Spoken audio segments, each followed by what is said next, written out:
projects all the time. It's like, yeah, I'll do that. Girl, you're the busiest man. I try, and then my wife pulls me back and says, hold on, because, you got stuff you already outlined that you need to finish. I'm like, okay. And so I always got to keep checking my calendar, anyway, so yeah, that's why I get excited. Oh, yeah. Mm-hmm. And I like your artwork, man. I really like the character. Thank you, man. That's all. So let's see where we at. You're planning a big campaign. We're planning a big show. I say we. Yeah. That's right, bro. I want you on my team. You know I do, for real. And so, what do you say to artists today that are in their beginnings of their art career? They don't even understand they have an art career, but they're curious and look at you and say, you know what, he can do it. He's a normal human being. I think I can get there. What is it that you would say to them? I would say, just above everything else, just be true to how your art comes out. Don't try to. Okay, it's just like when I was in art school. It was always a slew of kids doing like Japanimation and stuff like that, like American kids. And this style that has already been established, and in my opinion, it was on lockdown. But everybody was just trying to emulate this style, and I was just like, I mean, for me, if that's what you want to do, that's fine. But I'm just a big believer in doing what you want to do and then letting people come to you, instead of like, okay, I'm going to paint a picture of people walking to church, or I'm going to paint a picture of this jazz player playing the piano for the millionth time, or I'm going to paint this picture of Obama, or I'm going to paint, like, I'm just not with consciously doing stuff because that's nothing wrong with that.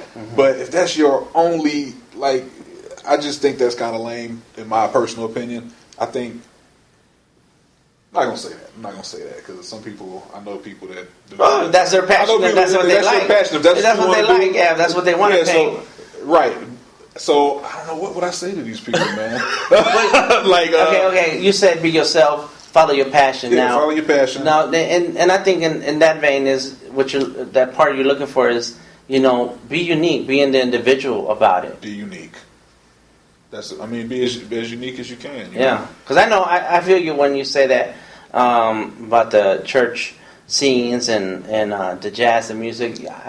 I've traveled before. I've gone to tourist areas, and next thing you know, you're looking at art, and it's like, well, here's that they're gonna catch the tourists. They know that's what the market is, right, and so on. And I think that's just the business of art. Yeah. So don't go into art thinking of it as a business and what's it gonna sell. Right. You go into it because you like it, because you love doing something. And even if you did do that, you might do well. You know what I'm saying? Like if you're business minded naturally, like a lot of artists I know aren't very business minded. So if you're business minded and you're talented, then you got a good combination. You know what I'm saying? Right. I would say my biggest downfall is that I'm not business minded enough, and I'm trying to work on that now. But yeah, man, if you so then another message is be business minded. Be business minded. Yeah, definitely. But I don't know. I would say, learn about the people that came before you, the artists. Like I'm a huge, I'm influenced by like Ralph Bakshi, Robert Crumb, Baudet, like all of that underground '70s comic book stuff. Richard, Wendy Penny, like ElfQuest, Brother Man, all that stuff was a huge influence on me. So, like, do your research, you know what I'm saying? And because somebody out there has done what you're doing in a different way, but it's something you could always take and learn from. So yeah, that's a big thing, and just staying true to yourself. That's all. Because if I had to do this comic book any other way than the way I wanted to do it, I wouldn't do it because it would just seem like too much work and it wouldn't be fun. So I feel like anybody who's doing comic books, a big part of it has to be because you love comic books and it's fun to do it, So.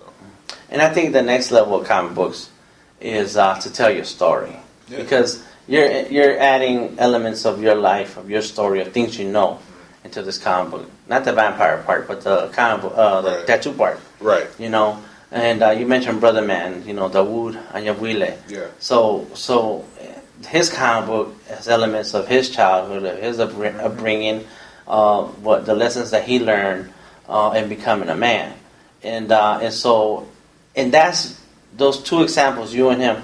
That's way outside of the underwear wearing, thought wearing, thong-wearing superhero people that are out there fighting crime. Right.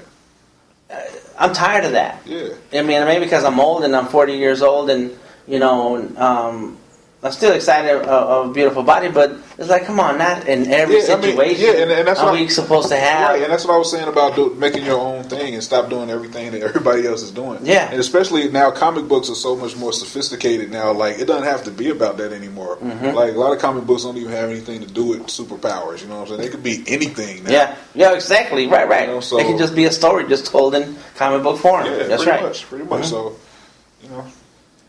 Yeah. Some people like drawing, you know, big booties and titties, man, and I did too, you know. But you know, you gotta be a little bit, or if you're gonna do it, just do it in a different way. Like you could do anything, just how you do it, you know. Mm-hmm. So I was looking at some comic book scene somewhere, and there was a funeral for some superhero, and they were in the cemetery, and there was a view, 3/4 view from the top, and all these superheroes were standing around the hole in the ground as the casket is going down. And they're in the superhero costumes. And I'm thinking, who does that? What is this? Is this put a suit on, man. Yeah, come on. You know, a funeral too? Right. You know, I mean, it's not like the Miami Heat going to be at the damn funeral dressed in their Miami uniforms. Right. You know, God forbid something happens to anyone of them. I'm not saying that. I'm just saying, you know, no, you dress to appropriate to what you're doing. Right. You know, I don't know. I know it's fantasy and you got to let go of realistic expectations and so on. But at the same time, it's like, come on, let's do it a different way. Right. Oh yeah. Let's do it. So cool. So Keef Cross says, do it in a different way. Do it in a different way. It's just like the saying, like everything has been done before. Yeah. Like I don't know if I believe that all the way. I feel like some stuff hasn't been done before. It may have been. You know, just like with my book, I don't feel like my book has been done before, like exactly the way I'm doing it. Of course. Now, I gotta admit though, sometimes I watch True Blood, and they'll do shit that I wrote. I'm like, God damn! It's like when somebody else does it, it's done. You can't do it no more. Otherwise, you ripping them off. Right. But that's what it looks like. Right. So that shit used to piss me off, man. Like, stop watching that. Had so much stuff in there that I had already written down. Even when Django came out. Because, you know, I had the slave aspect in DayBlack. There was stuff in there that I had to take out because he had already done it. So, you know, just try to do it first, man. Try to do it first because, damn it, somebody else will damn do it. Yeah. And I remember I was going to send DayBlack to Adult Swim, but they had this clause saying that, okay, we get a bunch of submissions all the time, so we may turn you down, but don't be surprised if you see something on TV that looks like something that you submitted because we probably already had somebody send us that. That's a real clause in their contract. And that's why I wouldn't send it, man. You know, so just be careful. Man. Yeah. Be careful when you send stuff and what the terms are when you send it in. I think that's what happened with Andre 3000 when he had that cartoon Class of 3000 and somebody had actually submitted that and they sued Adult Swim for that. He didn't know anything about it. I think he just put his name when he told him about it. He pitched it to him and he was like, okay. But he didn't know that they actually ripped it off of another guy. Damn. Yeah. All right. Well, Keef, when people want to commission you for artwork, because I know you do paintings, and I was going to ask you more about that. I'll ask you one question. You paint a lot of, one question with two parts. Number one is that style. That style is amazing. Thank you. It looks very charcoal-like, but I think it's acrylics. Yeah, it is acrylic. And where'd you get that style from? And two, you draw a lot of women. Yeah, but I paint a lot of women. Yeah, what's up with that? I like women, man. I like drawing women. People are like, why you draw so many women? I'm like, well, what if I just drew a whole bunch of men? I'm just not into drawing guys, man. I like drawing women. I don't have no good reason for that. I just like drawing women. There's no good reason. I just like drawing women. Just like guys like looking at women, I like drawing women and looking at them. I don't know. I just do it well. So I stick to my strengths, I guess.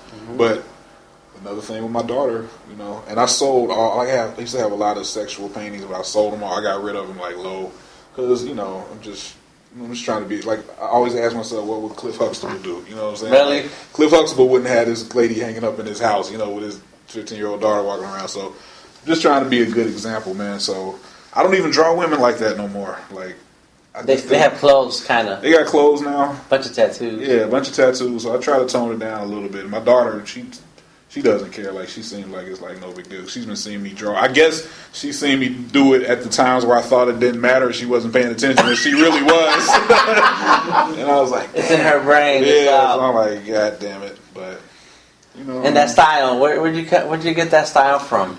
I don't know. Where'd you get, okay. How'd that style realize? Man, I don't know. Did you try different styles in life, in your art career? Yeah, I know. I've been told that I approach a lot of my paintings like illustrations. Mm-hmm. Because the thing about painting is it's just so many possibilities. It's just like looking at when you go to like the Mexican restaurant and the menu is just like a million fucking things you could pick from.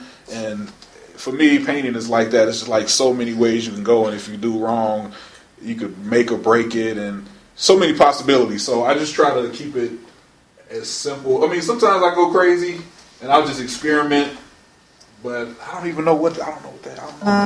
I know one thing: I'm never really done with a painting. I'm just finished working on it.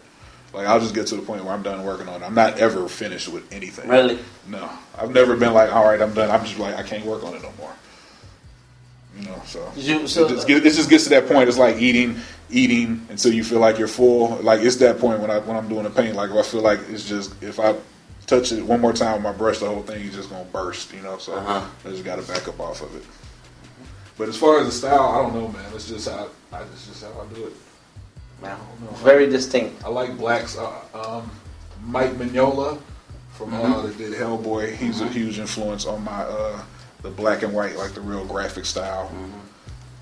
Which kind of sucked, man, because I went to a convention to meet him. Like, I stood in this long ass line to meet him, and when I met him, he was a fucking asshole. Yeah. And ever since then, I don't even fuck with him no more. I don't buy his books or nothing no more, man. But he was still a huge influence. Yeah. I think the Hellboy character was a great idea. That's awesome. Yeah. His art style is really cool too. Hell yeah, he's probably my favorite artist, my favorite comic book artist. He just had a bad day, man. You were number 116th. Right. Yeah. So I understand. I understand, but it's just like the thing about your heroes. Yeah. Like, you used to have that. Like, back in the day, there used to be like a mystique about them, because right now it's like reality shows. You get to see what they eat, you get to see how they are off camera. It's like it's too much information. It's like it makes you not like them. It's like it's not special anymore because you get to see too much of them. Yeah, you know, instead of just that, you might see them at a rare interview or something like that. But now it's just like wide open. Cool. So people want to commission your work, see more of your artwork, buy your comic book. Where do they go? Online. You can get the comic book at rosariumpublishing.com. You can see all of my artwork on any of the social medias, Facebook, Instagram, which is Keef Cross on both of those. Twitter, I'm never really on Twitter. That's about it, man. I'm currently working on a website with Dan, keefcross.com. So that's going to be another way you're going to be able to see it. Cool. And yeah, that's it. Cool. Well, I want to thank you for your time, brother, and sharing with us. Thank you, man. And we'll catch up with you soon. Hell yeah.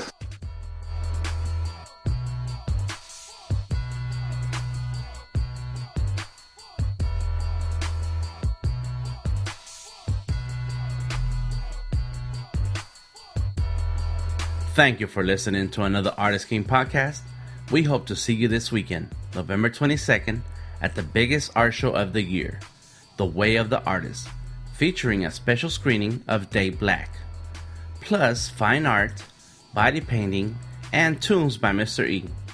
Check out the complete list of artist-focused events in ATL at artistking.org, and visit dayblackfilm.com to view the trailer, and check out keefcross.com for the DayBlack comics and fine art. I am DTM of Delta Tango Mike, and this has been another episode of the Artist King podcast.